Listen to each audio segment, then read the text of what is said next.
والصلاة والسلام على عباده الذين اصطفى خصوصا على أفضلهم وخاتم النبيين محمد الأمين وعلى آله وصحبه أجمعين. أما بعد فأعوذ بالله من الشيطان الرجيم. بسم الله الرحمن الرحيم. الحمد لله رب العالمين الرحمن الرحيم مالك يوم الدين إياك نعبد وإياك نستعين اهدنا الصراط المستقيم صراط الذين أنعمت عليهم غير المغضوب عليهم ولا الضالين آمين. رب اشرح لي صدري ويسر لي أمري واحلل عقدة من لساني يفقهوا قولي. اللهم ربنا ألهمنا رشدنا وأعذنا من شرور أنفسنا. اللهم أرنا الحق حقا وارزقنا اتباعه وأرنا الباطل باطلا وارزقنا اجتنابه. اللهم ربنا يسر لنا أمورنا كلها وأتمم لنا بالخير وتقبل منا فإنك خير المتقبلين آمین یا رب العالمین. معزز حاضرین اور محترم خواتین، ہم اللہ کے نام سے اس سال کی نماز تراویح کے ساتھ دورہ ترجمہ قرآن کا آغاز کر رہے ہیں. اس سے پہلے میں عرض کر چکا ہوں کہ اب میری عمر بھی کافی ہو چکی ہے. قمری حساب سے 68 برس مکمل ہو چکے ہیں اور مختلف قسم کے عوارض بھی مجھے لاحق ہیں، اور بہت سے احباب نے اور رفقاء نے مشورہ دیا تھا کہ میں اتنا بڑا بوجھ اپنے ذمے نہ لوں، لیکن میں نے خالصتاً توکلاً علی اللہ اس کی ہمت کی، اس کا ارادہ کیا. اس کے لیے اہتمام بھی خصوصاً ہوا ہے. مجھے اندازہ ہے کہ اب میرے خیالات کی جو رو ہے وہ اب اتنی تیز نہیں ہے جتنی کبھی ہوا کرتی تھی. کراس ریفرنسز بھی جو ہیں قرآن حکیم کے وہ اتنے مستحضر نہیں ہیں جتنے کبھی ہوتے تھے، بلکہ واقعہ یہ ہے کہ میری زبان بھی بعض اوقات لڑکھڑاتی ہے، اس لیے کہ مجھے جو ادویات استعمال کرنی پڑتی ہیں ان کا اعصاب پر بھی اثر ہوتا ہے، اور جو ہمارے اعضائے رئیسہ ہیں ان پر بھی اثر ہوتا ہے. بہرحال ان سب کے علی الرغم اللہ کا نام لے کر آغاز کر رہے ہیں. میری انتہائی نگارش یہی ہے، تیرے نام سے ابتدا کر رہا ہوں. ابھی میں نے سورہ فاتحہ کی تلاوت کی اور آپ نے سماعت فرمائی. یہ سورہ مبارکہ مصحف کے اعتبار سے تو پہلی سورت ہے ہی، سب کو معلوم ہے، لیکن یہ بھی نوٹ کر لیجئے کہ یہ نزول کے اعتبار سے بھی سب سے پہلی مکمل سورت جو حضور پر نازل ہوئی وہ یہی ہے. اس سے قبل متفرق آیات نازل ہوئیں. 5 آیتیں سورہ علق کے آغاز میں، کچھ آیتیں سورہ قلم یا سورہ نون کے آغاز میں، کچھ آیتیں سورہ مزمل کی ابتدا کی، کچھ آیتیں سورہ مدثر کے آغاز کی. 5ویں وحی تقریباً اس پر اجماع ہے کہ یہ سورۃ الفاتحہ کی ہے، اور یہ مکمل سورت ہے جو حضور پر نازل ہوئی. سورۃ الفاتحہ کے معنی ہوئے افتتاحی سورت. فتح یفتح کے معنی ہے کھولنا. مفتاح کنجی کو کہتے ہیں، چابی کو. تو یہ اوپننگ سورہ آف دی قرآن، قرآن حکیم کی افتتاحی سورت. ویسے جیسا کہ میں تعارف قرآن کے ضمن میں عرض کر چکا ہوں، عربوں کا یہ مزاج تھا کہ جس چیز سے انہیں خصوصی محبت ہوتی تھی اس کے بہت سے نام رکھتے تھے. اس کے بھی بہت سے نام ہیں. سورۃ الفاتحہ سب سے عام ہے، لیکن الکافیہ، الشافیہ، ام القرآن، اساس القرآن، کم سے کم یہ 4 نام تو میں سمجھتا ہوں کہ ہر مسلمان کو مزید معلوم ہونے چاہیے، اور بھی بہت سے نام. اس سورہ مبارکہ کی بالاتفاق و بالاجماع 7 آیتیں ہیں، اگرچہ ان کی ترتیب میں کچھ اختلاف ہے. ایک رائے یہ رائے امام شافعی کی بھی ہے اور بصرہ کے جو قراء تھے ان کی بھی ہے کہ آیت بسم اللہ بھی سورہ فاتحہ میں شامل ہے، اس کا جز ہے، وہ اس کو شامل کر کے پھر 7 آیتیں بناتے ہیں، تو آخری جنہیں ہم 2 آیتیں سمجھتے ہیں صراط الذین انعمت علیہم غیر المغضوب علیہم ولا الضالین، وہ ان کے نزدیک ایک آیت ہے۔ تو گویا کہ نتیجہ یہ نکلا کہ آیتوں کی تعداد 7 ہی رہتی ہے۔ امام ابو حنیفہ رحمۃ اللہ علیہ کا موقف اور کوفے کے جو قراء تھے ان کا بھی موقف یہ ہے کہ آیت بسم اللہ نہ سورہ فاتحہ کا جز ہے نہ کسی اور سورت کا جز ہے، سوائے ایک مقام پر جہاں حضرت سلیمان علیہ السلام کا خط جو ہے نقل ہوا ہے، جنہوں نے ملکہ سبا کو لکھا تھا انہ من سلیمان و انہ بسم اللہ الرحمن الرحیم، تو قرآن کے متن میں صرف اسی جگہ پر یہ آیت شامل سمجھتے ہیں، باقی یہ صرف علامت کے طور پر کہ یہاں سے ایک نئی سورت شروع ہو رہی ہے درج کی گئی ہے۔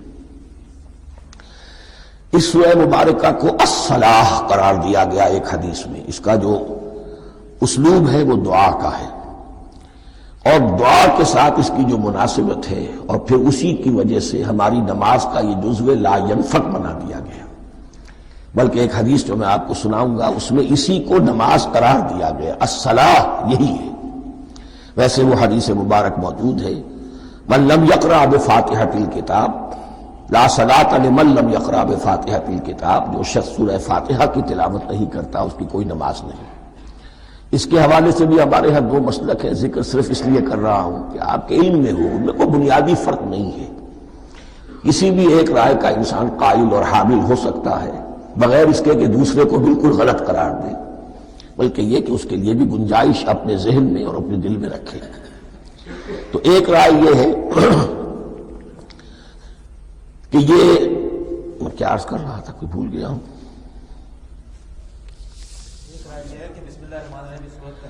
جی، اور دوسری آیت یہ ہے کہ اس کا حصہ نہیں ہے، اسی اعتبار سے یہ کہ یہ سورہ مبارکہ نماز میں پڑھی جانی ضروری ہے، لا صلاۃ لمن لم یقرأ بفاتحۃ الکتاب۔ البتہ یہ اختلاف ہے، یہ بات جو میں ذکر کر رہا تھا جو ذہن سے نکل گئی، کہ آیا مقتدی جو ہے امام کے پیچھے کھڑا ہو کر جب نماز پڑھ رہا ہو تو کیا اس صورت میں بھی اس کے لیے لازم ہے کہ سورہ فاتحہ پڑھے؟ اس میں 2 رائے ہو گئی، بلکہ 3۔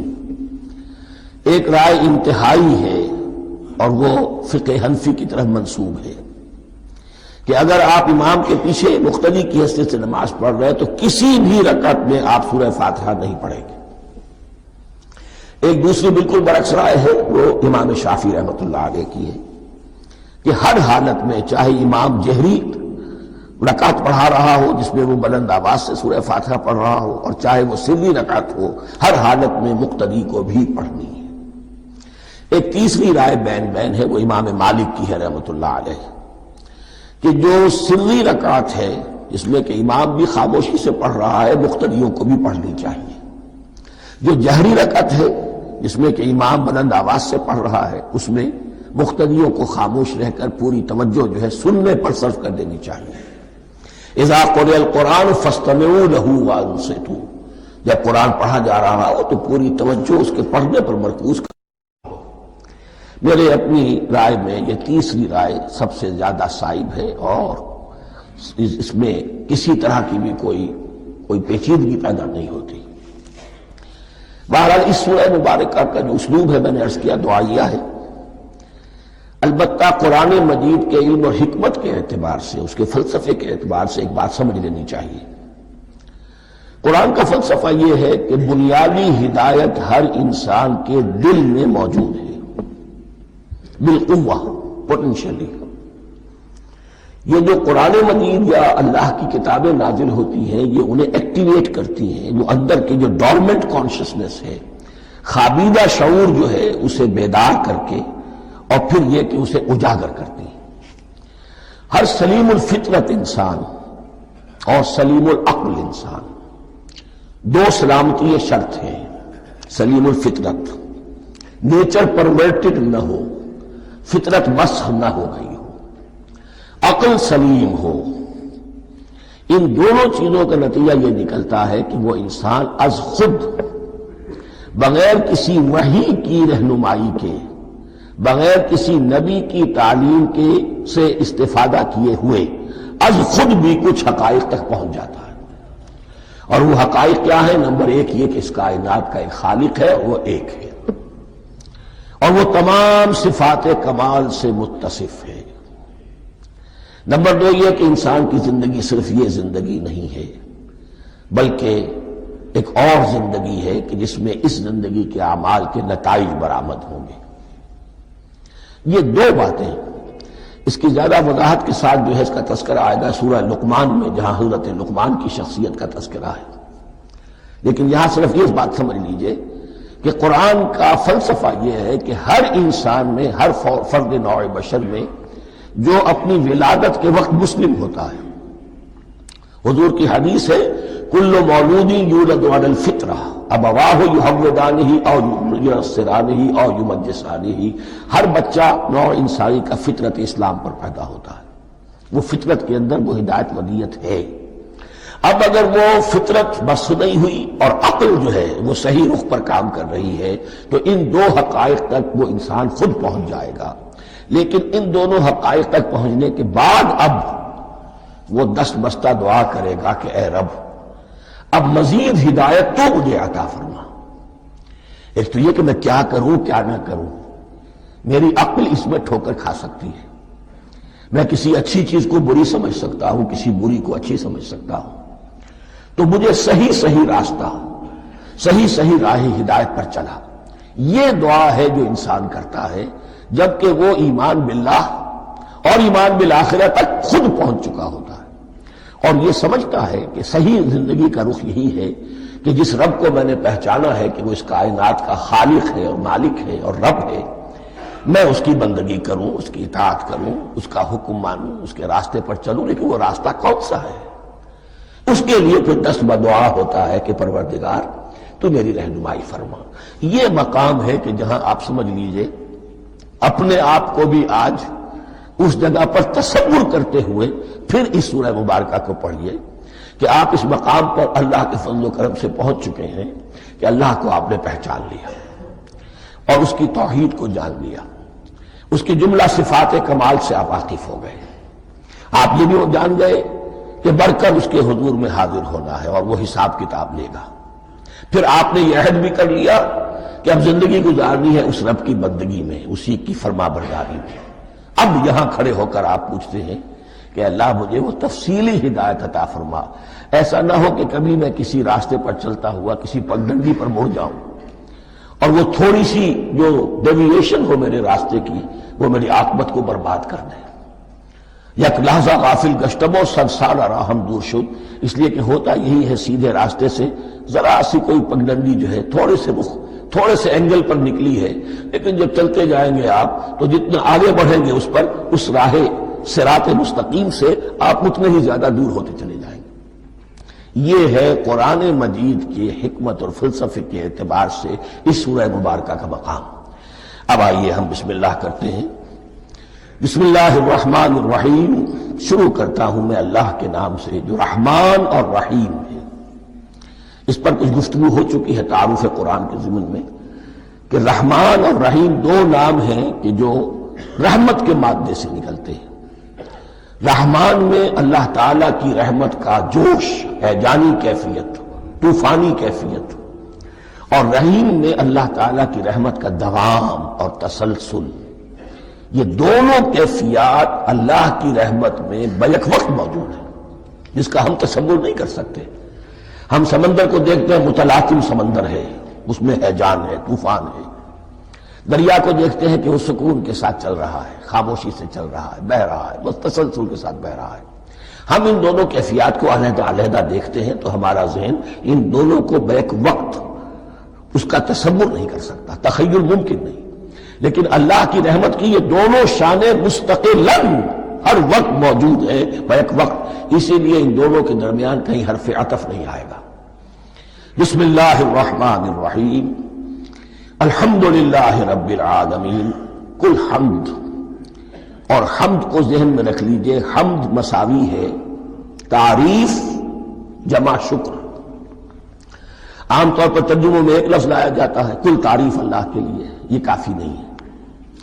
تعریف آپ کسی شے کی کر سکتے ہیں جس میں کوئی حسن ہے، خوبی ہے، کسی بھی اعتبار سے، خواہ آپ کو اس کے حسن و خوبی سے کوئی فائدہ حاصل نہیں ہو رہا۔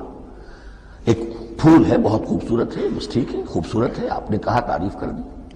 شکر کرتے ہیں آپ اس شے کا جس سے آپ کو کوئی فائدہ پہنچا ہو، استفادہ ہوا ہو، آپ کی کوئی ضرورت پوری ہوئی ہو، آپ کی کوئی مشکل دفع ہوئی ہو۔ اور آپ دیکھیں گے کہ حمد میں یہ شکر کا پہلو غالب ہے۔ جتنی بھی دعائیں ہیں حضور سے منقول، شکر کے مقام پر وہاں حمد آتا ہے۔ بھوک لگی ہوئی تھی، کھانا کھایا، الحمدللہ الذی اطعمنی وسقانی۔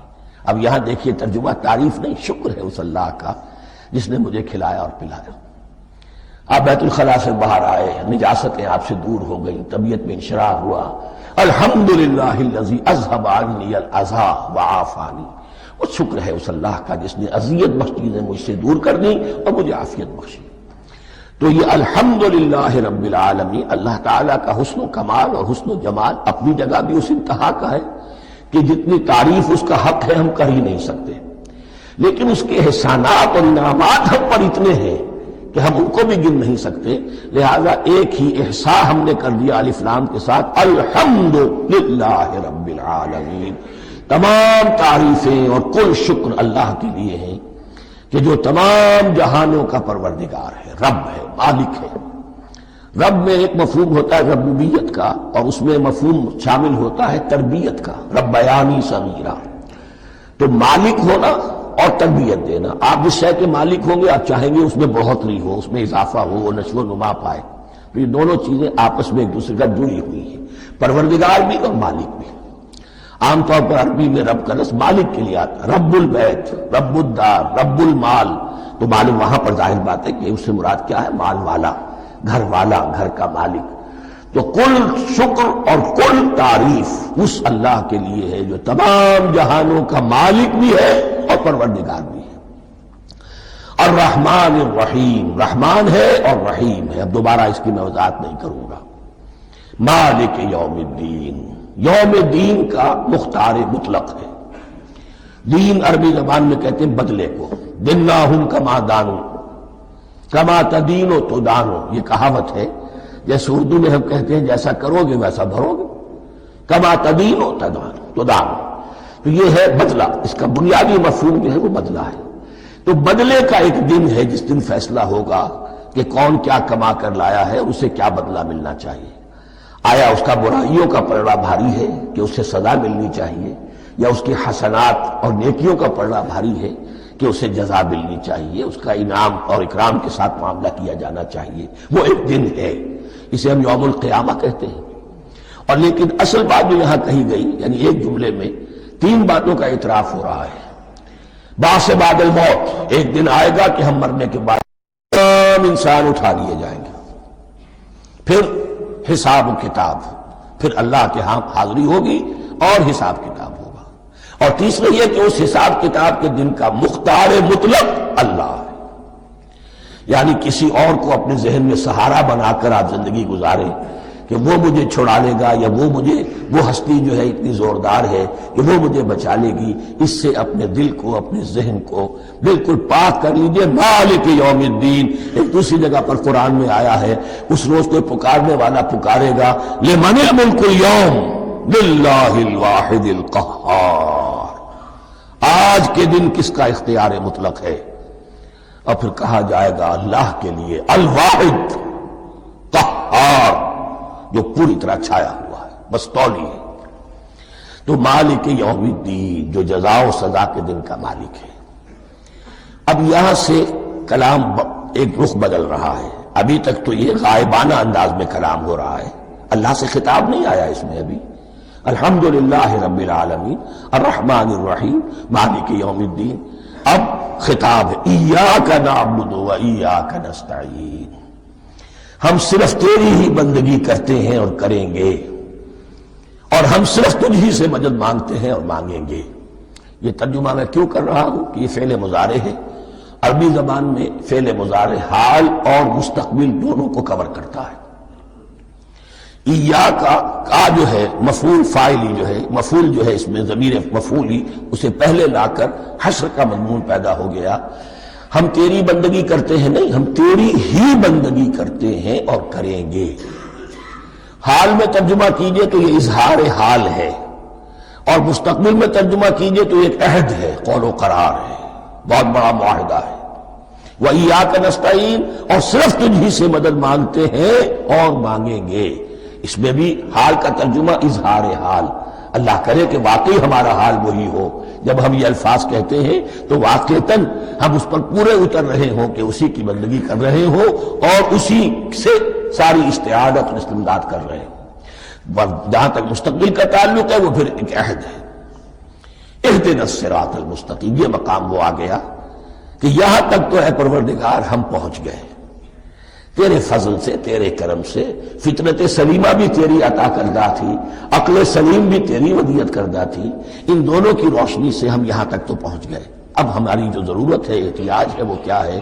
اہدنا الصراط المستقیم، ہدایت بخش ہمیں سیدھے راستے کی۔ یہاں دو باتیں سمجھ لیجئے، انفرادی سطح پر انسان کے لیے نہ معلوم کتنے مرحلے آتے ہیں ہر روز کہ جس میں وہ ایک چھٹک کر کھڑا ہو جاتا ہے، یہ کروں یا یہ کروں، دو آلٹرنیٹو سامنے آ رہے ہیں، فیصلہ کرنا مشکل ہو رہا ہے، قدم قدم پر ہدایت کی ضرورت ہے۔ اور اجتماعی طور پر نوع انسانی تین بڑے بڑے تمدنی مسائل میں واقعہ یہ ہے کہ تسلیم کر لیا جانا چاہیے کہ عقل انسانی اس کو راستہ نہیں دکھا سکتی۔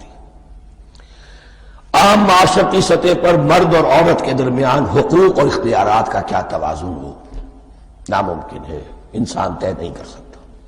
انسان یا مرد ہے یا عورت ہے، عورت سوچے گی اپنے اپنے جذبات کا، اپنے خیالات کا لحاظ رکھے گی، مرد کے جذبات و احساسات کا اس کا کوئی تصور ہی ممکن نہیں۔ مرد سوچے گا اسے اپنے احساسات معلوم ہے، لیکن یہ کہ عورت کے احساسات سے وہ نابلد ہے، ان کو محسوس کر ہی نہیں سکتا۔ لا محالہ وہ اپنے بارے میں وہ جو بھی نظام بنائے گا اس میں وہ اپنی بالادستی رکھے گا۔ وہ تو ایک ہی ہستی ہو سکتی ہے کہ جو دونوں کی خالق ہے، مرد کی بھی عورت کی بھی، اور اس کو دونوں سے محبت ہے، دونوں کا خیر خواہ ہے، دونوں کا رب ہے، دونوں کو پروان چڑھانا چاہتا ہے۔ اسی طرح فرد اور معاشرہ یا ریاست، حکومت اور ریاست ہمیشہ یہ چاہتی ہے کہ سارے اختیارات ہمارے ہاتھ میں آ جائیں، ٹوٹلیٹیرین سوسائٹی ہو، بس ہم حکم دیں اور لوگ اس پر چلیں۔ افراد یہ چاہتے نہیں، ہمیں آزادی ہونی چاہیے۔ اب آپ دیکھیے کہ دنیا میں کتنے جھگڑے چلتے ہیں اسی پر، فریڈم فریڈم فریڈم۔ وہ فریڈم واقعتاً اپنی جگہ پر ایک شے ہے، افراد کی آزادی ہونی چاہیے، لیکن افراد کی آزادی اتنی نہ ہو جائے کہ وہ مادر پدر آزاد ہو جائے، کوئی قانون، کوئی قاعدہ، کوئی اخلاقی کوئی حدود اور قیود جو ہے ان کا پابند نہ رہے۔ تو اب کہاں ہے وہ نقطہ اعتدال کہ جس میں انسان کی انفرادی آزادی، انفرادی اختیار اور ادھر اجتماعی مصلحتیں جو ہیں ان کو بیلنس کیا جا سکے؟ انسان طے نہیں کر سکتا، صرف اللہ ہی اس کے لیے نظام دے سکتا ہے۔ تیسرا مسئلہ ہے سرمایہ اور محنت، اس میں کیا توازن ہو؟ سرمایہ اور محنت دونوں مل کر کچھ بنا رہے ہیں، کچھ پروڈیوس کر رہے ہیں۔ اب اس میں نفع جو ہوا ہے اس میں سرمایہ کا کتنا حصہ ہونا چاہیے اور لیبر کا کتنا ہونا چاہیے، کون طے کر سکتا؟ اس کے لیے بھی کہ ایسا نہ ہو کہ سرمایہ داری جو ہے آکاش بیل بن کر پورے معاشرے پر چھا جائے، اور غریب بیچارہ، مزدور بیچارہ، کاشتکار بیچارہ وہ گویا کہ چکی کے دو پارٹوں میں پس کر رہ جائے، اس کی کوئی حیثیت نہ رہ جائے۔ لیکن یہ کہ دوسری طرف اگر یہ کہ مزدور کا جو حق ہے اس سے زیادہ اس کو دے دیا جائے تو سرمایہ جو ہے وہ سکڑ جائے گا، شائی ہو جائے گا، وہ پھر میدان میں نہیں آئے گا۔ کیا کیا جائے؟ کون سا نقطہ عدل و اعتدال ہے؟ یہ تین مسائل ایسے ہیں، اہدنا الصراط المستقیم۔ تو یوں سمجھیے کہ ایک جو بنیادی ہدایت تھی، ایک اللہ کو پہچان لینا، یہ جان لینا کہ کل حسن و جمال اور تمام انعام و اکرام کا منبع اس کی ذات ہے، وہ رحمان ہے اور رحیم ہے، اور یہ جان لینا کہ مرنے کے بعد جی اٹھنا ہے، حساب کتاب ہے، فیصلہ ہوگا جزا و سزا کا، اور مختار مطلق اس دن کا اللہ ہے۔ پھر یہ عہد کر لینا ایاک نعبد و ایاک نستعین. اس کے بعد دعا پروردگار ہمیں ہدایت پر قائم رکھ، ہماری ہدایت میں اضافہ فرما. اس ہدایت کے لفظ کو سمجھ لیجئے، بنیادی ہدایت، تفصیلی ہدایت، قدم قدم پر ہدایت، ہدایت پر ہدایت. والذین اہتدوا زادہم ھدی، جو لوگ ہدایت کے راستے پر آتے ہیں اللہ ان کی ہدایت میں اضافہ کرتا ہے. تو یہ قدم قدم پر ہمیں ہدایت کی ضرورت ہے اور مرحلہ وار ضرورت ہے. ہدایت اس کو بھی کہتے ہیں کہ کسی نے آپ سے کوئی پتہ پوچھا، آپ نے کہا ادھر جانا، پھر دوسری گلی میں مڑنا، پھر جانا دو تین لائٹیں چلے جانا، پھر مڑنا وغیرہ وغیرہ. یہ بھی ہدایت ہے، نظری طور پر آپ نے بتایا ہے. ایک ہدایت یہ ہوئی کہ بھائی میں چلتا ہوں آپ کے ساتھ، میں آپ کو وہاں تک پہنچا دوں گا تاکہ آپ کو دقت نہ ہو. آپ نے منزل تک پہنچا دیا. ان دونوں کے درمیان، یہ تو میں نے ایک فرد کی مثال دی ہے، اللہ اور بندے کے درمیان نہ معلوم کتنے مراحل ہیں ہدایت کے. تو کسی وقت بھی انسان اپنے آپ کو ہدایت خداوندی سے مستغنا نہیں سمجھ سکتا. اور نہیں تو پروردگار جو ہدایت دی ہے اس کو ہدایت پر قائم رکھ. کیا پتا شیطان کا کوئی حملہ، کیا پتا ہمارے نفس کی کوئی شرارت کسی ایسے رخ پر ہمیں ڈال دے کہ اب تک کی ساری کمائی بھی ضائع ہو جائے. لہذا یہ نہ سمجھیے کہ جب یہ ساری چیزیں ان کو معلوم تھی، ان چیزوں کا تو اقرار کر رہے تو اب ہدایت کون سی مانگ رہے ہیں؟ تو ہدایت کا تو بڑا میدان کھلا ہوا ہے. اور اس ہدایت کی وہ جو میں نے آخری شکل آپ کو بتائی ہے کہ منزل مقصود تک پہنچا دے، یہ ہدایت بھی قرآن مجید میں اس معنی میں بھی لفظ آیا ہے کہ اہل جنت جب جنت میں داخل ہوں گے تو جو ترانہ حمد ان کی زبان پر اس وقت ہوگا وہ کیا ہے؟ الحمدللہ الذی ہدانا لہذا وما کنا لنہتدی لولا ان ہدانا اللہ. کل شکر اس اللہ کا جس نے ہمیں یہاں تک پہنچا دیا، ہدایت دی یہاں تک پہنچا دیا. اور ہم ہرگز نہ پہنچ پاتے، ہم ہرگز ہدایت یافتہ نہ ہو سکتے اگر اللہ ہی ہمیں ہدایت نہ دیتا. اہدنا الصراط المستقیم، سیدھا راستہ. صراط الذین انعمت علیہم، اب اس کی مزید وضاحت ہے. راستہ اس کا ان لوگوں کا جن پر تیرا انعام ہوا. یہ کون لوگ ہیں؟ اس کی وضاحت آپ کو ملے گی سورہ نساء میں. من یطع اللہ والرسول فاولئک مع الذین انعم اللہ علیہم من النبیین والصدیقین والشہداء والصالحین. چار طبقات ہیں منعم علیہم جن پر اللہ کا انعام ہوا ہے. چوٹی پر انبیاء کرام،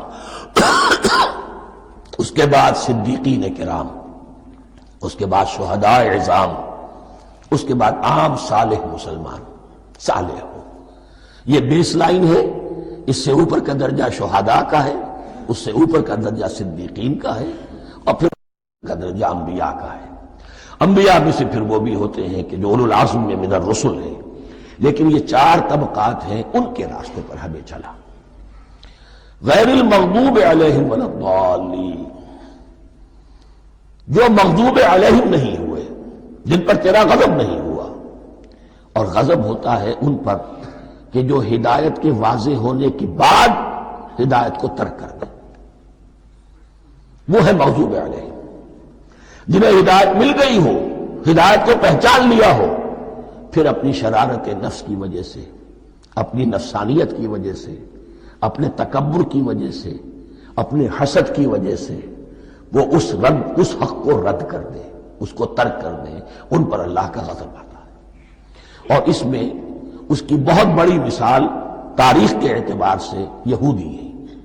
اللہ نے انہیں ہدایت دی، کتابیں عطا کی، تورات، انجیل، زبور، سینکڑوں نبی ان میں مبعوث کیے.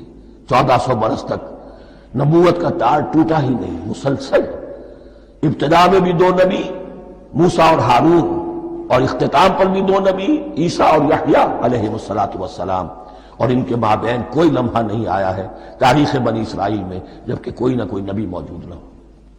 لیکن انہوں نے اپنی شرارت نفس کی وجہ سے ہدایت تورات سے بھی منہ موڑا.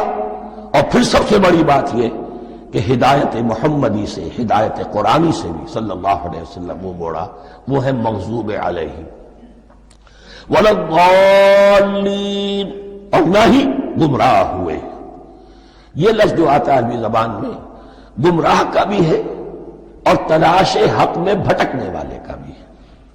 ایک وہ شخص ہے جس پر حق ابھی واضح نہیں ہوا، وہ تلاش میں ہے، اس کے لیے بھی ضال کا لفظ آئے گا.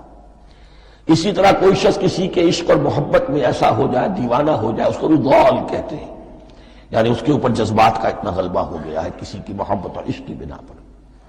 تو حضور کے لیے یہ لفظ آیا ہے وَوَجَدَكَ ضَالًّا فَهَدَىٰ، اور یہ تو سورۃ الضحیٰ ہے، اکثر بیشتر لوگوں کو یاد ہوگی۔ تو یہ جو ضال کا لفظ ہے، اس میں سمجھ لیجئے ضروری نہیں ہے کہ وہ گمراہ ہو، بلکہ وہ بھی کہ جو ابھی راہ ہدایت کی طلب میں، اس کے حصول کے لیے اس کی تلاش میں کوشاں ہے، اور وہ بھی کہ جو کسی مغالطے کی وجہ سے حق سے منحرف ہو جائے۔ یہ بھی جان لیجئے کہ ایک ہے بدنیتی، تکبر، حسد، حق کو جان کر پہچان کر رد کر دینا یا چھوڑ دینا یا ترک کر دینا، ایک ہے کسی غلطی میں، کسی جذبات کے اندر آ کر، کسی غلو کے اندر مبتلا ہو کر اور حق سے منحرف ہو جانا۔ اس کی جو سب سے بڑی مثال ہے وہ نصارہ ہے، عیسائی ہے۔ حضرت مسیح کو انہوں نے مانا لیکن غلو کیا، یہ لفظ آئے گا آگے، لا تغلو فی دینکم، اپنے دین میں غلو نہ کرو۔ جیسے ہمارے ہاں بھی بعض لوگ ہیں جو حضور صلی اللہ علیہ وسلم کی تعریف میں، حضور صلی اللہ علیہ وسلم کے ساتھ اپنی محبت کے اظہار میں غلو کر جاتے ہیں۔ یہ انتہا درجے کو ہو گیا تھا حضرت مسیح علیہ السلام کے ماننے والوں میں، اور اس کی بنا پر انہوں نے تثلیث کا عقیدہ ایجاد کر لیا اور حضرت مسیح علیہ السلام کو اللہ کا بیٹا بنا دیا۔ تو اس کی سب سے بڑی مثال ضالین کی اس اعتبار سے کہ ہدایت پانے کے بعد کسی بدنیتی سے نہیں بلکہ کسی اچھے جذبے میں غلو کی وجہ سے، رسول سے محبت کرنا تو اچھا جذبہ ہے، لیکن یہ محبت بھی ایک حد میں رہنی چاہیے۔ غلو کرے گی تو ظاہر بات ہے کہ اس کے بعد وہ گمراہی کی طرف لے جائے گی۔ یہ ہے اس سورہ مبارکہ کا ترجمہ، اور اس کے بعد آخر میں آمین کہنا، یہ مسنون بھی ہے، کہنا چاہیے۔ البتہ اختلاف یہاں بھی صرف اتنا ہے کہ نماز میں جب آپ امام کے ساتھ ہیں، وہ اگر جہری قرات کر رہا ہے تو آیا اس کے بعد آپ کو بھی بالجہر کہنا ہے آمین یا نہیں کہنا، یہ اختلاف ہے، ان میں کوئی فرق واقع نہیں ہوتا۔ یہ چیز متفق علیہ کہ کہنا ہے آمین، بلکہ یہ آمین تو یہودیوں میں ہے، یہ آمین جو ہے یہ عیسائیوں میں بھی ہے۔ ان کی بھی جو پریئر، لارڈس پریئر ہے، اس کے بعد آمین، وہ آمین کہتے ہیں، وہ فرق، وہ لفظ ایک ہی ہے، اس لیے کہ عبرانی زبان اور عربی زبان، یا تو ہم یہ کہہ سکتے ہیں کہ دونوں بہنیں ہیں، کوئی ایک مشترک زبان تھی ان کی ماں جس کی یہ دو بیٹیاں ہیں، اور یا یہ کہنا پڑے گا کہ عربی زبان کی ماں جو ہے وہ عبرانی زبان ہے۔ بہرحال بڑا قریبی رشتہ عربی کا اور عبرانی کا ہے، اس اعتبار سے وہ آمین۔ اب آپ کو معلوم ہے ہم السلام علیکم وہ کہتے ہیں، وہ سلام کہتے ہیں، فرق کیا ہے؟ وہ تو تلفظ کا فرق ہے۔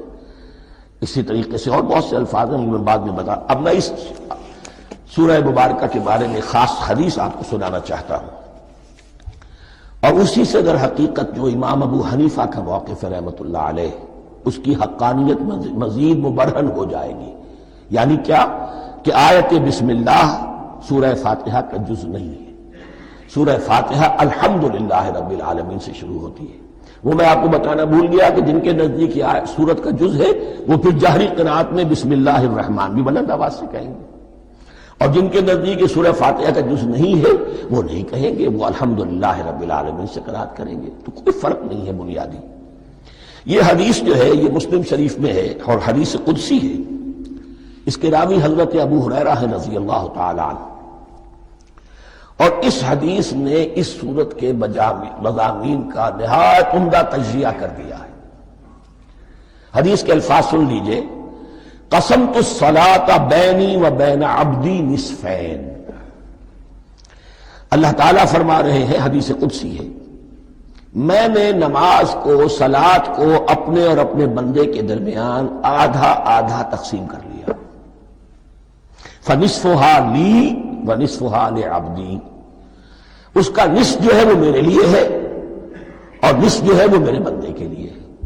وَلِعَبْدِي مَا سَأَلَ، اور جو میرے بندے نے مانگا میں اسے دوں گا، میرا وعدہ ہے یا میں نے اسے دیا۔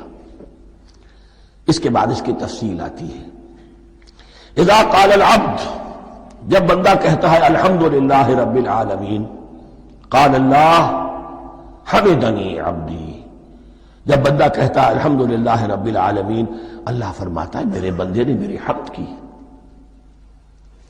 وَإِذَا قَالَ الرَّحْمَنِ الرَّحِيمِ قَالَ اللَّهُ اثْنَى عَلَيَّ عَبْدِي، جب بندہ کہتا ہے الرحمن الرحیم، اللہ فرماتا ہے میرے بندے نے میری ثنا کی۔ وَإِذَا قَالَ مَالِكِ يَوْمِ الدِّينِ قال اللہ تعالی مجدنی عبدی، میرے بندے نے میری تمجید بیان کی، میری بزرگی بیان کی۔ اب یہ تین آیتیں ہو گئیں، تینوں میں اللہ کی حمد ہے، ثنا ہے، تمجید ہے۔ یہ تین آیتیں خالص اللہ کے لیے ہو گئی۔ اب چوتھی آیت آئی، ایاک نعبد و ایاک نستعین۔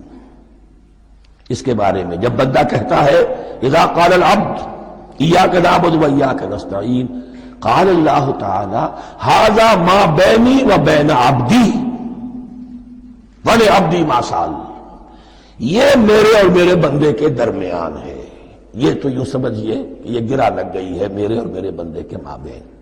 اس نے مجھ سے قول و قرار کیا ہے، اس نے میری بندگی کا اعتراف کیا ہے، اس نے تسلیم کیا ہے کہ میری ہی بندگی کرتا ہے اور کرے گا، اور مجھ سے مدد چاہیے ہے۔ ھذا ما بینی و بین عبدی، یہ معاہدہ ہے، معاہدہ دو فریقوں کے مابین ہوتا، یہ میرے اور میرے بندے کے مابین ہے۔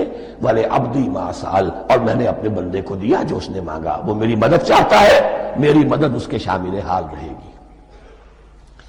فَإِذَا قَالَ، اور جب بندہ کہتا ہے اهْدِنَا الصِّرَاطَ الْمُسْتَقِيمَ صِرَاطَ الَّذِينَ أَنْعَمْتَ عَلَيْهِمْ غَيْرِ الْمَغْضُوبِ عَلَيْهِمْ وَلَا الضَّالِّينَ، قال اللہ تعالی ھذا لعبدی ولعبدی ما سأل۔ یہ تین آیتیں یہ میرے بندے کے لیے، اهدنا الصراط المستقیم، اسی صراط مستقیم کی وضاحت ہے مثبت، صراط الذین انعمت علیہم، اسی صراط المستقیم کی وضاحت ہے منفی انداز میں، غیر المغضوب علیہم ولا الضالین۔ یہ سب میرے بندے کے لیے ہے، اور میں نے اپنے بندے کو دیا جو اس نے مانگا۔ اس کو میں نے ایک مرتبہ یہ ترازو کی شکل میں اس کو لکھوایا تھا۔ دیکھیے یہ ایاک نعبد و ایاک نستعین، یہ ہے وہ ترازی کی وہ ڈنڈ، واو جو ہے ایاک نعبد و ایاک نستعین، واو جو ہے گویا کہ وہ مٹھ ہے جس سے کہ ترازو کو پکڑا جاتا ہے۔ ادھر ایک پلڑا ہے جس کی تین آیتیں ہیں، الحمدللہ رب العالمین الرحمن الرحیم مالک یوم الدین۔ اس کا نتیجہ کیا نکلا؟ ایاک نعبد۔ آپ نے شاید یہ سنا بھی ہو ایک بہت ہی عمدہ قرات کا جو ریکارڈ ہے قاری عبدالباسط عبدالصمد کا، وہ یہیں سے چل کر سورہ فاتحہ کی قرات کر کے ایاک نعبد پر آ کر رکتا ہے، الحمدللہ رب العالمین الرحمن الرحیم مالک یوم الدین ایاک نعبد۔ گویا کہ یہاں یہ صورت بالکل ہاف ہو گئی ہے، تین آیتوں میں اللہ کی حمد ہے، ثنا ہے، تمجید ہے، جس کا نتیجہ ہم تیری ہی بندگی کرتے ہیں، تیری ہی اطاعت کریں گے۔ لیکن اب اس کے بعد سوال ایاک نستعین، اسی کی جو استعانت کیا درکار ہے ہمیں؟ ہدایت۔ ہدایت سب سے بڑی استعانت ہے، ہدایت ہی تو سب سے بڑی مدد ہے۔ اهدنا الصراط المستقیم صراط الذین انعمت علیہم غیر المغضوب علیہم ولا الضالین۔ یہ ایاک نستعین کے حکم کے ساتھ یہ تین آیتیں آ گئیں، اهدنا الصراط المستقیم صراط الذین انعمت علیہم غیر المغضوب علیہم ولا الضالین۔ قسمت الصلاة بینی و بین عبدی نصفین فنصفها لی ونصفها لعبدی ولعبدی ما سأل۔ اللہ تعالیٰ اس سورہ فاتحہ کا جو اصل مفہوم ہے وہ بھی ہمارے ذہنوں پر، ہمارے شعور کی سطح پر اسے اجاگر کیے رکھے، ہمیں توفیق دے کہ جب بھی پڑھیں، جب بھی سنیں تو وہ کیفیت اگر ہو جائے۔ اس لیے کہ ایک حدیث ہے کہ الصلاۃ معراج المومنین، نماز تو اہل ایمان کے حق میں معراج کے درجے میں ہے۔ اس حوالے سے ہم یہ سمجھ سکتے ہیں کہ کوئی وقت ایسا آ سکتا ہے کہ انسان کو واقعتاً، روح انسانی واقعتاً اللہ کے یہ جواب سنے۔ انہونی بات نہیں ہے، ہوتا ہے خطاب آخر، اٹھتا ہے حجاب آخر، کرتے ہیں خطاب آخر، یہ تو ہوتا ہے۔ مخاطبہ الہی، یہ تو میں نے عرض کیا کہ ثابت ہے، مخاطبہ، محادث اور تحدیث اللہ بندوں سے کلام کرتا ہے۔ اب آئیے بسم اللہ الرحمن الرحیم، اب یہ سورہ بقرہ شروع ہو رہی ہے۔ سورۃ البقرہ جو 286 آیات پر مشتمل ہے، تقریباً 2.5 پاروں پر پھیلی ہوئی ہے۔ ہر شخص جانتا ہے کہ یہ قرآن حکیم کی حجم کے اعتبار سے سب سے بڑی سورت ہے، لیکن یہ معاملہ صرف حجم کا نہیں ہے۔ نبی اکرم صلی اللہ علیہ وسلم نے اسے سنام القرآن قرار دیا ہے۔ آپ نے فرمایا لکل شیء سنام، ہر چیز کی ایک چوٹی ہوتی ہے، جیسے اونٹ کا کوہان ہوتا ہے۔ وسلام القرآن البقرہ، سلام القرآن، قرآن کی چوٹی جو ہے وہ سورۃ البقرہ ہے۔ یہ نوٹ کر لیجئے جو میں نے کل آپ کو جو مختلف مکی اور مدنی صورتوں کے گروپوں کے بارے میں بتایا تھا کہ یہاں سے اب پہلی منزل بھی شروع ہو رہی ہے اور پہلا گروپ بھی شروع ہو رہا ہے، اور اس کے ساتھ جو اگلی صورت آئے گی وہ اس کا جوڑا ہے، سورہ آل عمران، جس کی سب سے نمایاں علامت یہ نوٹ کیجئے، یہ بھی الف لام میم سے شروع ہوئی، اگلی بھی الف لام میم سے شروع ہوگی۔ اس کے بعد دو صورتیں مدنی اور ہیں، لیکن ان دونوں میں نہ حروف مقطعات ہے نہ کوئی اور تمہیدی کلام ہے، براہ راست خطاب سورہ نساء میں یا ایھا الناس اور سورہ مائدہ میں یا ایھا الذین آمنوا، کوئی تمہیدی بات نہیں، کوئی حروف مقطعات نہیں، براہ راست خطاب۔ وہ ایک جوڑا ہے سورہ نساء اور سورہ مائدہ، اور یہ ایک جوڑا ہے سورہ بقرہ اور سورہ آل عمران۔ سورہ بقرہ اور سورہ آل عمران کو نبی اکرم صلی اللہ علیہ وسلم نے الزہراوین بھی قرار دیا ہے۔ زہرا کہتے ہیں بڑی روشن چیز کو، یہ حضرت فاطمہ رضی اللہ تعالی عنہا کے نام کے ساتھ آتا ہے، فاطمۃ الزہراء، تو زہرا بہت روشن دمکتی ہوئی شے۔ الزہراوین، یہ دو نہایت دمکتی ہوئی صورتیں ہیں جو قیامت کے دن دو بدلیوں کی شکل میں ظاہر ہوں گی، حضور نے فرمایا، اور جو لوگ ان صورتوں سے محبت کرتے تھے ان پر سایہ کریں گی۔ اللہم ربنا اجعلنا منہم، ہمیں اللہ تعالیٰ ان میں شامل فرما دے۔ اس سورہ مبارکہ کو دو حصوں میں تقسیم سمجھیے۔ ویسے تو یہ کہ رکوع آئیں گے، پارے بھی بدلیں گے اس میں، لیکن حصے دو ہیں۔ پہلے حصے میں اصل روح سخن سابقہ امت مسلمہ سے ہے، یہود سے، بنی اسرائیل سے۔ دوسرے حصے میں اصل خطاب موجودہ امت مسلمہ سے ہے، امت محمد سے صلی اللہ علیہ وسلم۔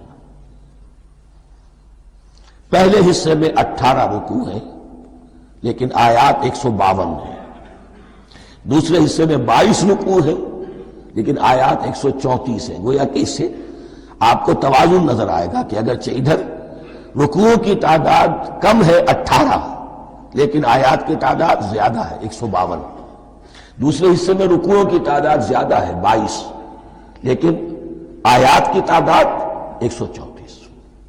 اسی لیے اس کا ایک نام میں نے تجویز کیا ہے، وہ اس لیے تاکہ کچھ حقائق آپ کے ذہنوں میں ان ناموں کے حوالے سے بھی انشاءاللہ محفوظ ہو جائیں گے۔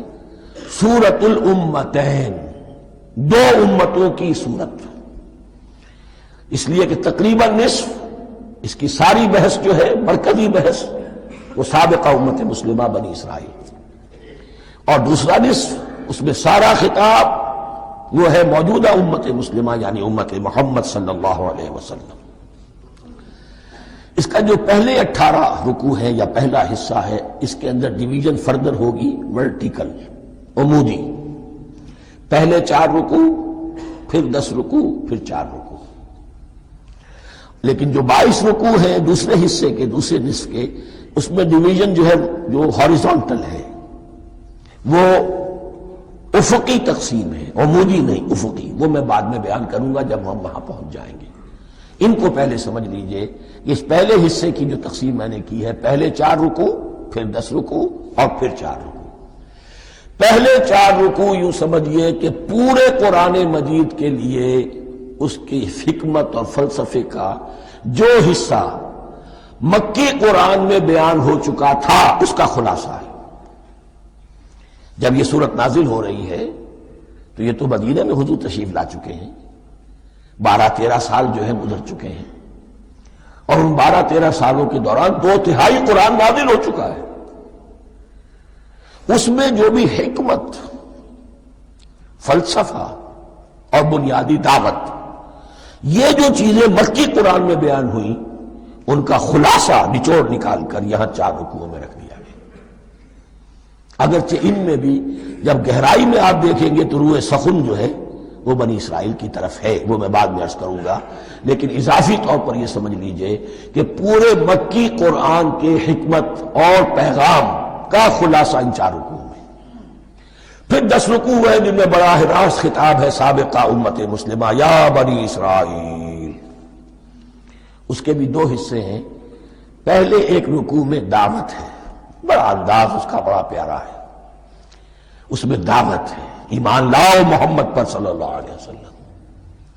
اور اس کے بعد 9 رکوع ہے ملامت کے، ملامت، تنقید، تم نے یہ کیا اور یہ کیا اور یہ کیا، ہم نے یہ احسان کیے، یہ احسان کیے، یہ احسان کیے، تم نے یہ ناشکری کی، یہ ناشکری کی، یہ ناشکری کی۔ اور اس سب کا نتیجہ آخری 4 رکوعوں میں ہے کہ اب تمہیں اس منصب سے معزول کیا جا رہا ہے جس پر تم 2000 برس تک فائز رہے ہو، اور تمہیں ہٹا کر اب ایک نئی امت محمد کی شکل میں جو وجود میں آ چکی ہے صلی اللہ علیہ وسلم، اسے اس پر فائز کیا جا رہا ہے۔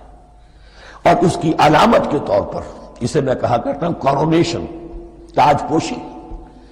ایک امت معزول، دوسری امت اس کا نصب ہو رہا ہے، اس کی تاج پوشی کے لیے سمبل، علامت کیا ہے؟ قبلہ تحویل۔ وہ قبلہ یروشلم سابقہ امت کا قبلہ اب ادھر رخ نہیں ہوگا، اب اہل توحید کا قبلہ یہ مکے کی طرف ہوگا، بیت اللہ کی طرف ہوگا۔ تو تحویل قبلہ کا مضمون ہے جو ان 4 رکوعوں میں آتا ہے۔ تو یہ میں نے تھوڑی سی تمہید جو ہے آپ کے سامنے رکھ دی ہے۔ اب بسم اللہ کیجئے۔ بسم اللہ الرحمن الرحیم، الف لام میم۔ الف لام میم یہ حروف مقطعات ہیں، یہ علیحدہ علیحدہ پڑھے جاتے ہیں، علم نہیں پڑھ سکتے اس کو۔ الف لام میم، ہا میم ہے، ہا علیحدہ میم علیحدہ، اگرچہ لکھے ہوئے ہوتے ہیں جڑے ہوئے، کاف ہا یا عین صاد لکھے ہوئے جڑے ہوئے، پڑھے جائیں گے علیحدہ علیحدہ، قطع علیحدہ کرنا۔ تو حروف مقطعات ان کے بارے میں ایک بات تو جو ہے اجماعی ہے، سب کے نزدیک مسلم ہے، ان کا کوئی حتمی مفہوم اور ان کے حتمی معنی کسی کو معلوم نہیں سوائے اللہ اور اس کے رسول کے۔ اس معنی میں یوں بھی کہا گیا یہ کوڈ ورڈز ہیں، جیسے کہ کوئی میسیجز جو ہیں ادھر ادھر بھیجے جاتے ہیں، سیکرٹ میسیجز، تو کچھ کوڈ ورڈز ہوتے ہیں جس سے سمجھ میں آتا ہے کہ یہ بات واقعتاً صحیح سورس سے آ رہی ہے، اللہ عالم۔ لیکن اس کا کوئی مفہوم اور اس کے معنی جو ہیں وہ اتفاق اس پر ہے، اگرچہ بعض حضرات نے کچھ اپنی سی کوشش کی ہے، کچھ مفہوم جو ہے بنانے کی، وہ اپنی جگہ پر ہے، لیکن یہ کہ کسی حضرت عبداللہ ابن عباس رضی اللہ تعالی عنہما نے بعض ایسی کوششیں کی ہیں، لیکن ان کی رائے کو بھی ان کی ذاتی رائے سمجھا گیا ہے، امت نے اسے قبول نہیں کیا۔ اجماع اور کنسنسس اسی پر ہے کہ اس کے معنی اور مفہوم کسی کو معلوم نہیں سوائے اللہ اور اس کے رسول کے۔ البتہ بعض چیزیں ایسی ہیں کہ وہ اگر نوٹ کر لی جائیں تو شاید آئندہ ہے اس میں کچھ راز کھلنے کے امکانات پیدا ہو جائیں۔ دیکھیے عربی زبان کے جو الفابیٹس ہیں ان کی تعداد 29 ہے یا 28 ہے، میں بتا چکا ہوں۔ الف اور حمزہ کو ایک سمجھے تو 28 ورنہ 29۔ پہلی بات یہ نوٹ کیجئے قرآن حکیم کی 114 سورتوں میں سے 29 سورتوں میں ان کے شروع میں یہ حروف مقطعات آئے ہیں۔ دوسری بات یہ کہ اس میں 28 کا نصف کیجئے تو 14 استعمال ہوئے، 14 نہیں استعمال ہوئے، بالکل آدھی تعداد استعمال ہوئی ہے۔ تیسرے یہ کہ جو شروع اور آخر اور درمیان 3 حصوں میں تقسیم کر دیجئے آپ، 9 9 9 پلواڑی 27، ایک طرف 10 رہ جائیں گے۔ پہلے حصے میں سے بہت کم حروف لیے گئے، بہت کم۔ آخری حصے کے تقریباً تمام حروف ہیں، تقریباً۔ درمیانی حصہ وہ ہے کہ جس میں آپ نے دیکھا ہے کہ عربی میں جوڑوں کی شکل میں ہے، صاد ضاد، فرق کیا ہے نقطے کا، سین شین فرق کیا ہے نقطوں کا، را زا فرق کیا ہے نقطے کا۔ تو جو بھی نقطے والا لفظ ہے وہ نہیں لیا گیا، اور جو بغیر نقطے کے غیر منقوط ہے وہ لیا گیا۔ پھر اس میں 3 صورتیں ہیں جن میں ایک ایک حرف آیا ہے، سورہ قاف، سورہ نون، سورہ صاد۔ پھر صورتیں ہیں جن میں 2 آئی ہیں، جن میں 3 آئے ہیں، پھر 4 آئے ہیں، 2 ہی صورتیں ہیں جن میں 4 ہیں، اور 2 ہی صورتیں جن میں 5 ہیں۔ تو یہ ہے صرف یوں سمجھیے کہ اعداد و شمار۔ اس کے حوالے سے کچھ آدمی غور کرے تو شاید کوئی بات نکلے۔ باقی وہ مثال میں آپ کو بتا دیتا ہوں کہ حضرت عبداللہ ابن عباس نے ایک رائے ظاہر کی کہ الف لام میم در حقیقت ایک جملے کا خلاصہ ہے، انا اللہ اعلم۔ پہلا لفظ انا، اس کا الف لے لیا، درمیانی لفظ اللہ، اس کا درمیانی لام لے لیا، تیسرا لفظ اعلم، یہ آخری لفظ ہے، آخری حرف میم لے لیا، انا اللہ اعلم، میں اللہ جانتا ہوں، واللہ اعلم، واقعتاً اللہ ہی جانتا ہے۔ یہ حضرت عبداللہ ابن عباس کی رائے ہے، لیکن اگرچہ انہیں حبر الامت مانا گیا ہے، لیکن یہ کہ ان کی اس رائے کو بھی اکثر و بیشتر مفسرین نے قبول نہیں کیا۔ اب جو پہلے 2 رکوع ہیں اس سورہ بقرہ کے، ان کے بارے میں تعویل عام اور تعویل خاص کا ایک بڑا بنیادی فرق ہے جو نوٹ کر لینا چاہیے۔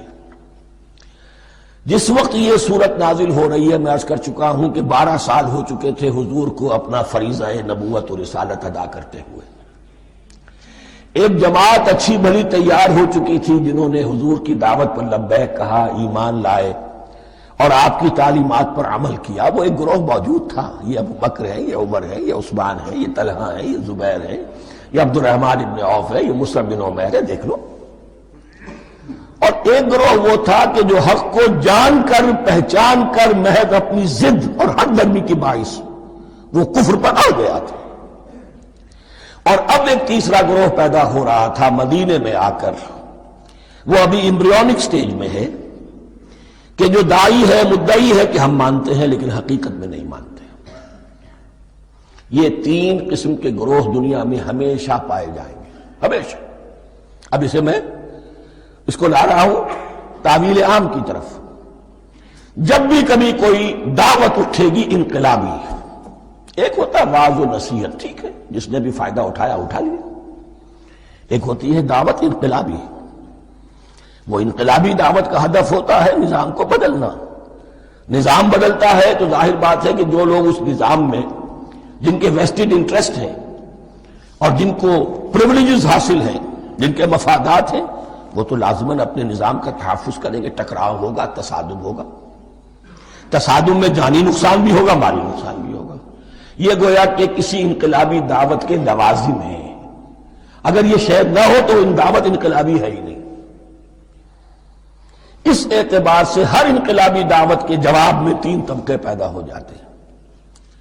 ایک وہ کہ جو اس دعوت کو قبول کرتے ہیں دیانت کے ساتھ، خلوص کے ساتھ، اخلاص کے ساتھ، اور پھر پوری جواں مردی کا ثبوت دیتے ہیں، ہر چہ بعد آباد، اب جو آئے سو آئے، جان دینی پڑے حاضر ہیں، مال دینا پڑے حاضر ہیں، کوئی تکلیف آئے، کوئی مشقت آئے، کوئی مصیبت آئے، کوئی قربانی کرے، حاضر۔ جب پکارا گیا، واپس نہیں پھیرا کوئی فرمان جنوں کا، اور تنہا نہیں لوٹی کبھی آواز جرس کی۔ خیریت جا راحت تن صحت داما، سب بھول گئی مصلحتیں اہل ہوس کی۔ ایک وہ لوگ ہوتے ہیں، ایک وہ لوگ ہوتے ہیں کہ جو اڑ جاتے ہیں ضد پر، ہٹ درمی پر، ماننے کے باوجود، جاننے کے باوجود کہ بات تو ٹھیک ہے جو کہہ رہے ہیں، کیسے مان لیں؟ ہماری سیادت، ہماری چودراہٹ، ہمارے مفادات، ہمارے یہ ساری چیزیں ان سب کے اوپر زد پڑ رہی ہے۔ یہ لوگ اڑ جاتے ہیں، اور پھر کوئی دعوت، کوئی نصیحت، کوئی مزید افہام و تفہیم ان کے حق میں مفید نہیں ہوتی۔ اس لیے کہ صحیح بات ہے جو کہتے ہیں کہ سوتے کو تو جگایا جا سکتا ہے، جاگتے ہو کیسے جگائیں؟ کوئی سویا ہوا ہے تو آپ اسے جگا دیں گے، جو جاگا ہوا ہے لیکن وہ بنا ہوا ہے، وہ اٹھنے کو تیار ہی نہیں ہے، تو آپ کیسے اٹھا دیں گے اس کو؟ تو جو لوگ جان بوجھ کر حق کو پہچان کر رد کر دیتے ہیں، پھر ان کے حق میں کوئی دعوت، کوئی نصیحت، کوئی تبلیغ، کوئی انذار، کوئی تبشیر مفید نہیں ہوتی۔ تیسرا درجہ ایسے لوگوں کا ہوتا ہے جو یا تو شروع میں آتے ہی شرارت کے ارادے سے ہیں، کوئی مصلحت ہے جس کی وجہ سے اس دعوت کو قبول کر لیا، کوئی ذاتی منفعت ہے جس کے لیے قبول کر لیا، یا یہ کہ شروع میں تو اخلاص کے ساتھ آتے ہیں لیکن جب قربانی دینے کا وقت آتا ہے تو ان کے اندر سیرت و کردار کی وہ مضبوطی نہیں ہوتی کہ ہر چباد آباد، یہ نہیں ہوتی، وہ پھر ڈگمگاتے رہتے ہیں، کبھی کچھ چلے پھر کہیں چھٹک کر رہ گئے، پھر کہیں کچھ چلے پھر چھٹک کر رہ گئے۔ یہ تیسرا طبقہ ہے کہ جو کہتا ہے، دعوی مدعی ہے کہ ہم نے مانا ہے، قبول کیا ہے، بات ٹھیک ہے، کچھ تھوڑا بہت چلتے بھی ہیں لیکن جہاں مشکل آئی چھٹک کر کھڑے ہو گئے، اونگے منہ گر پڑے۔ یہ تیسرا طبقہ ہے۔ اس کے لیے لفظ ہمارے ہاں منافقین بھی ہے، لیکن اس رکوع میں آ کر ابھی ان 4 رکوعوں میں نہیں بلکہ سورہ بقرہ میں مکمل میں بھی کہیں نفاق کا لفظ نہیں آیا ہے، اس لیے کہ اسے مرض سے تعبیر کیا گیا ہے۔ یہ مرض ہے ایک، اور اس مرض کے ذریعے سے لوگوں کے اندر جو ہے وہ ایک نفاق کا بیج پڑ رہا ہے، جو ظاہر ہوگا تو منافقت پوری کی پوری کھل کر سامنے آ جائے گی۔ روگ ہے انسانی شخصیت کا، اس حوالے سے وہ تیسری، اور یہ چونکہ اہم ترین حصہ تھا اور یہ مرض اب شروع ہو رہا تھا، مدینے میں، مکے میں نہیں تھا، لہذا زیادہ تفصیل سے اس کے بارے میں گفتگو ہوئی۔ اب ان 2 رکوعوں کا سلسلے وار مطالعہ انشاءاللہ اس دوسری نشست میں کریں گے۔ دوسری نشست سے مراد یہی ہے ابھی